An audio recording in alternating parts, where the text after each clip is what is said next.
Good morning. Good morning. We're coming to you live from our bed in Australia. And we thought one of the most important Tantra tips is actually doing nothing. Because so many of us spend our life doing.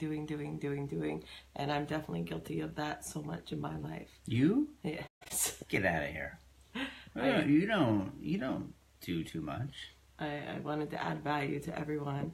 And right now, then there's so many times that I choose to do nothing. And so the last few days have been such a great example. Hey, Mandy, we love you. I wish you were here right now. We finished doing 14 intensive days in China with these women, and that was definitely not doing nothing. That was like 12-hour days, but it was for something that was so deep in my soul and helping these women reclaim their voice and their bodies. And then when we finished, then we had these days off, first in China and then now in Australia. And so I thought that we'd go and explore a little bit, or go, especially I've never been to Australia before. And guess what we ended up doing? Just staying in bed. Like, we finished. Derek wants a kiss too. Derek.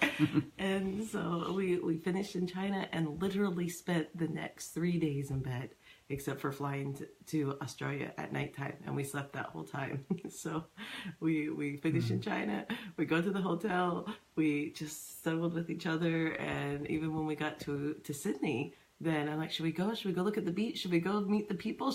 It's a Saturday night. Should we go to a club? And I'm like, no, we're too tired. So we literally slept for probably 12 hours both nights. And then we got up and made love and watched the playoffs because Peter loves hockey. And just, it was so nice to lay in bed.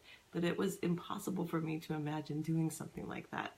Even, 4 months ago, before January, when I got so sick and was forced to actually do nothing because I couldn't do anything. And even though there were still those voices in my head in Sydney saying, you gotta go, when are you ever gonna go to Sydney again? Or this is your first time being here, like, how can you just sit in a hotel room?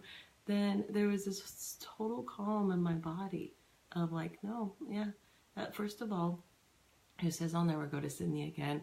I'm grown up now. I have choices and I can decide if I ever want to go back. And second, this is what my body really needs. And so isn't that the smarter chance? I hope so, honey. I hope the Toronto Maple Leafs win.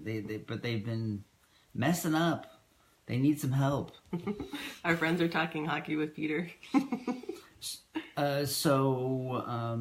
Why is doing... well, here, look, this is a great example. Wait a second, then you can ask me a question. Okay. In hockey, then they play, and then they have to take time off.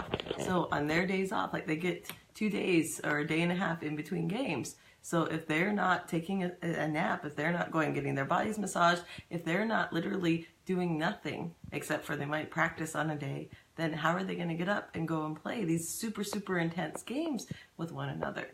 And so you think about that. If you're playing sports, then you take time off to do nothing, hopefully, to be able to take care of your body. Hey, Mike, we're in... Upper Camarooth, which is about an hour south of Brisbane. And we're going to be going to Byron Bay and the Taste of Love Festival. But we'll talk about that a little bit later. And so it's super important to be able to recharge your body.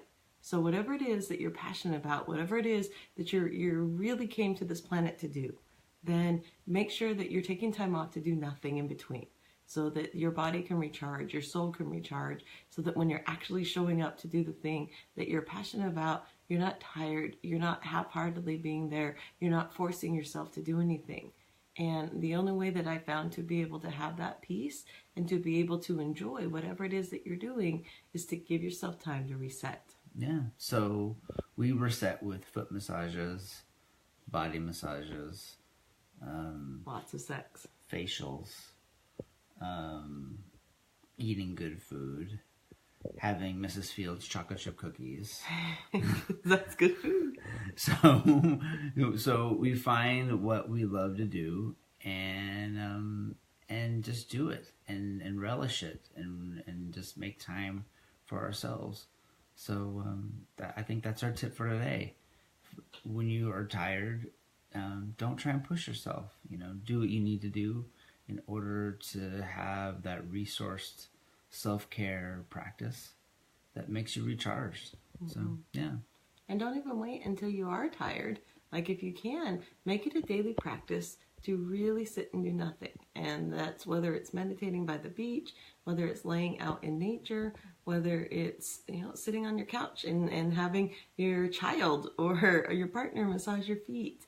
Like, what are the little ways that you can stop going, trying to add value, trying to prove something, trying to just get more done in a day than you could possibly ever do? Because I've realized in the last few months that it's more about the quality of your life than the quantity of things that you can feel and put in it. And whether you're traveling to a new country for the first time, or you're meeting a new person for the first time, or you're getting this opportunity of a lifetime for the first time, are you really ready to accept it? Are you really open? Are you really relaxed in your body so that you can appreciate this encounter to its fullest? And the only way that that happens is if you're able to take time. The other big piece about doing nothing is that that's where you integrate.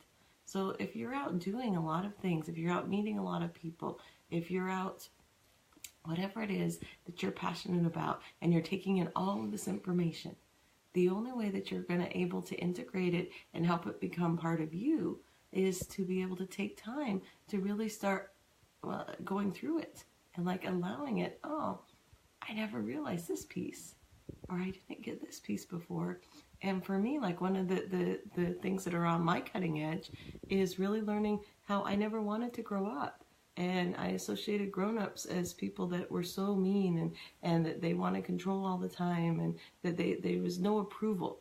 And yet the children around me were the one thing that had unconditional love. And so there was a part of me that's always valued being a child. And, I felt like my child had been taken away. Like, there were all these excuses and all of these things. And yet, when I really start breaking down what's in my way right now, it's that there was still a part of me that didn't want to grow up. And so that's the piece that I've been talking about with Peter. Like, when we're flying on the airplane or we're snuggled in bed, is like, I don't need to keep looking for some imaginary parent out there or someone that can take care of me. I trust that there are people, and like, that was a big piece in our relationship, is trusting that there are moments that Peter does want to take care of me, or even this beautiful house. Like, this is a person that reached out to me on Facebook and said, hey, I have a house here in Australia. Do you want to come and take some time off and just be here? And like, she drove an hour and a half to the airport to pick us up. She had a car for us to borrow. She set up this whole space with crystals and like a little shaman doll at the window to keep all the entities out, and these beautiful statues by her bed of a couple making love and this beautiful woman's body. And just, she went shopping for us. And so that's a piece of allowing others to trusting others to take care of you. But my more inner journey is to stop looking for someone to take care of this inner child. And then it has to come from me. And the only way that that will work is if I actually value growing up and including those values inside of my being, and be able to come from that adult self, instead of needing to let my 6-year-old or 7-year-old or 8-year-old really have the screaming voice of, no, we got to do this, because I didn't have that. I'm like, oh, but I have. Like, I've given that child a voice for the last 10 years. And so what happens when that child is actually tempered by the adult Monique, because I've allowed her to grow up? And so those are the things that right now I'm thinking about when I have time off. How about you, honey? What's your edge? When you do nothing, what starts coming into your mind? That I should be doing something. So there's your work. I should be practicing Qigong. I should be researching music. I should be working on my book. I should be blah, blah, blah, blah, blah, blah, blah. So how does that feel in your body, all those shoulds? I say that's great, and then I move on to the next thing. I'll go make myself a sandwich or do something. But even that piece feels so good to me, because that's another point right there that you just brought up, is when you're doing nothing, then you actually find out what it is that you're running away from, what you're distracting yourself from, what are the things that really, really matter. And so as you slow down, then Peter's been like, well, I should be doing Qigong more. I should be writing my book more. So the important part is don't beat yourself up while you're doing nothing for not doing those things, but just take note. And then when you're recharged and you're ready to go do something, then put those things at the top of your list, because those are the things that really matter, because that's what you're regretting when you finally slow down. Yeah. So our everyday Tantra tip is relish doing nothing, and then and really investigate what about doing nothing recharges you. Like why is it so important to you? And then we're going to be at the Taste of Love Tantra Festival next weekend. So if you happen to be starting on the 20th near Byron Bay, Australia, you should really come check it out. It's going to be super amazing. And a lot of our friends are there teaching. And you should just come and check it out. We'll put a link in here, and come play with us in Australia. Yeah. And you'll get nice and refreshed and relaxed when you computer. Yes. Which is another important piece. If you do nothing, then the people around you get to have this refreshed, relaxed, enjoyable human being to be with, instead of someone that's forcing themselves to show up again and again and again. Which are all hard lessons that I've had to learn, and I have to keep reminding myself. So I invite you to start relaxing and finding the ways that you can give yourself permission to enjoy and do nothing. We love you. Take care, sweeties. Bye.